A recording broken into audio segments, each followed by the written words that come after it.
सकाळचे 7 वाजले होते, पण अजून चहा झाला नव्हता. वसुधा नेहमीप्रमाणे वेळेत चहा न मिळाल्याने अस्वस्थ झाली होती. किचनमध्ये मयुरी कुठे दिसत नव्हती, त्यामुळे ती आश्चर्यचकित झाली.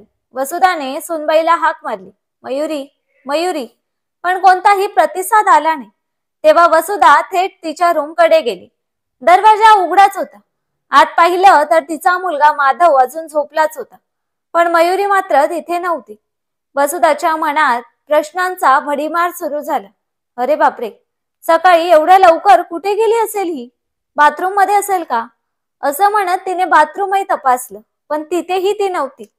ती तर चालायलाही जात नाही, मग कुठे गेली? कोणालाही काही न सांगता वसुधा अस्वस्थ झाली. शेवटी तिने माधवला उठवले. माधव, उठ, मयुरी घरात नाहीये. कुठे गेली असेल ते पहा. माधव उठत म्हणाला, आई, कशाला एवढा त्रास करतेस? असेल कुठेतरी घरात. ती कुठे जाईल? येईल परत. तो पुन्हा चादर अंगावर ओढून झोपला. वसुधा मात्र चिंतेत होती. चहा नाश्त्याची वेळ झाली आहे आणि सुनबाई कुठे आहे त्याचा पत्ता नाही. लग्नाला 6 महिने झाले आणि मनमानी चालू झाली. काहीच कळत नाही हिच्या वागण्याचं. शेवटी ती स्वतःच किचन मध्ये गेली, चहा बनवला आणि दोघी नवरा बायको चहा पिऊ लागले. वसुधा पुन्हा विचार करू लागली की सुनबाई कुठे गेली तर नाही ना, कारण तिला मागच्या गोष्टी आठवू लागल्या. मागच्या आठवड्यात मयुरीच्या बहिणीचा फोन आला होता. ताई, मी तुझ्या घराच्या खाली उभी आहे. अरे माही, तू इथे कशी? मयुरीने विचारले. अगं ताई, माझं परीक्षा सेंटर इथे होतं, म्हणून मी बहिणीकडून तुझा पत्ता विचारला आणि गुगल मॅपच्या सहाय्याने इथे आले. आता तू तुझा रूम नंबर सांग, मी वर येते, माही म्हणाली. हे ऐकून मयुरीला आश्चर्य वाटले, पण तिने रूम नंबर सांगून तिला वर यायला सांगितलं. माही रूमवर येताच मयुरी म्हणाली, अगं, येण्याआधी सांगायचं तरी ना. नाही ताई, मला वाटलं पेपर झाल्यावर मी लगेच निघून जाईल, पण थोडा वेळ होता म्हणून इकडे आले. माझे मित्र सुद्धा इथे कुठेतरी थांबले आहेत, माही म्हणाली. ठीक आहे, लवकर हातपाय धुवून घे, मी जेवण वाढते, तू जेवून घे, मयुरी म्हणाली. या दोघींचं बोलणं ऐकून वसुधा आपल्या रूम मधून बाहेर आली आणि म्हणाली, कोण आहे सुनबाई? मयुरीने सगळा प्रकार आपली सासू वसुधाला सांगितला.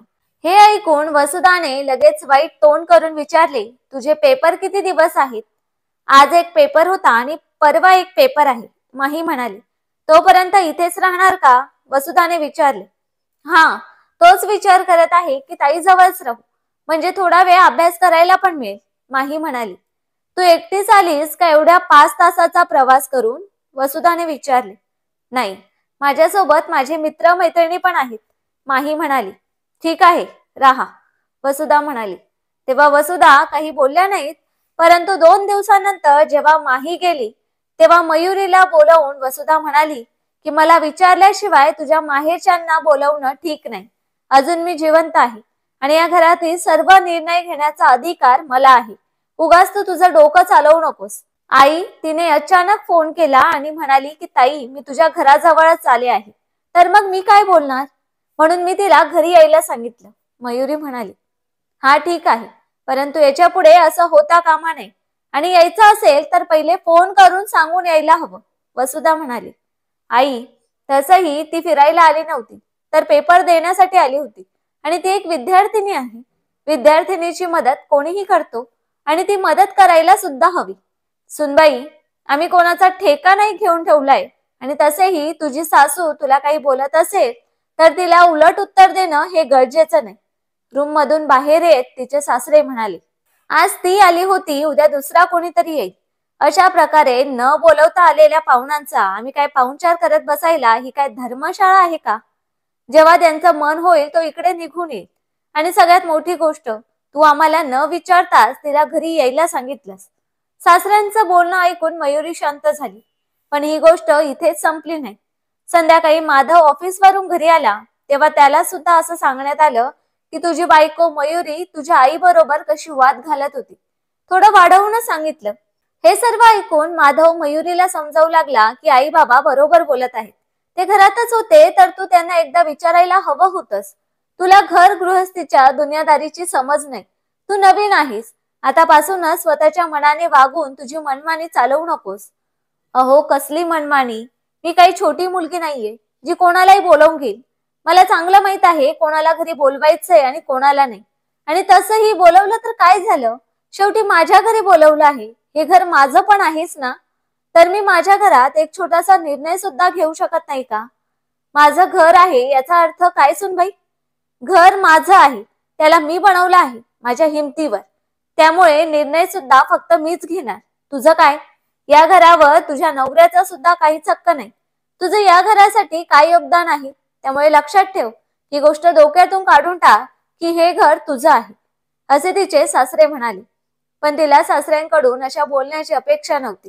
कारण सासरच्या पहिल्याच दिवशी तिचे सासरे तिला म्हणाले होते की मुली, हे घर तुझं सुद्धा आहे. या घरात तुला कोणतीही चिंता करण्याचं कारण नाही. तू निश्चिंत मस्त बिनधास्त होऊन राहा. तेव्हापासून आपल्या सासऱ्यांविषयी तिच्या मनात खूप आदर निर्माण झाला होता. परंतु आता तिच्या डोळ्यात पाणी आले होते, म्हणून ती गुपचूप आपल्या रूम मध्ये निघून गेली. या सर्व गोष्टी आठवल्यानंतर वसुधा पुन्हा आपल्या मुलाच्या रूम कडे गेली आणि माधवला उठवत म्हणाली की अरे सुनबाई कुठे गेली आहे बघ, तिला फोन कर. तेव्हा माधव गडबडीत उठला आणि मयुरीला फोन लावू लागला. तेव्हाच त्याला मयुरीचा व्हॉट्सअपवर आलेला मेसेज दिसला की मी काही कामासाठी बाहेर जात आहे, दुपारपर्यंत परत येईन. तुम्ही झोपला होतात म्हणून तुम्हाला उठवलं नाही. आणि आई आणि बाबा दोघे पण सकाळी चालायला गेले होते, म्हणून त्यांना सुद्धा सांगितलं नाही.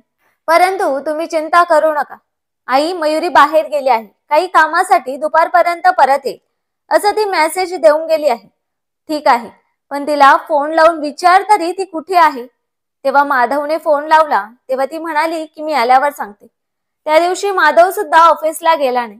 तेव्हा सर्वजण विचारत होते की ही नक्की गेली तरी आहे कुठे. दुपारी जेव्हा मयुरी आली तेव्हा माधव सोबत तिचे सासू सासरेही नाराज होते. तिने घरात पाऊल ठेवताच तिचे सासरे म्हणाले, काय सुनबाई, तुला मुलगी काय मांडली आणि तू जास्तच हवेत उडू लागलीस. या घराविषयी तुझी जबाबदारी कर्तव्य सर्व विसरून गेलीस. तू कुठे जात आहेस ते आम्हाला सांगावं एवढं सुद्धा तुला कळत नाही. बाबा, मी जॉबचं विचारायला गेले होते. लग्नाआधी ज्या ठिकाणी जॉब करत होते त्याच ठिकाणी मी परत जॉब जॉईन करायचा विचार करत आहे. पण का? अचानक जॉब करण्याची काय आवश्यकता आहे तुला?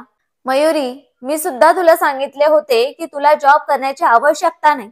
बाबा आणि माझ्या कमाईवर आपले घर चालते. तेव्हा तर तू जॉब करणार नाही, मी एक चांगली आणि आदर्श सून बनण्याचा प्रयत्न करेन, असं तू म्हणाली होतीस. माधव म्हणाला, तुम्ही बनवलेले नियम ऐकून मला हसू येत आहे.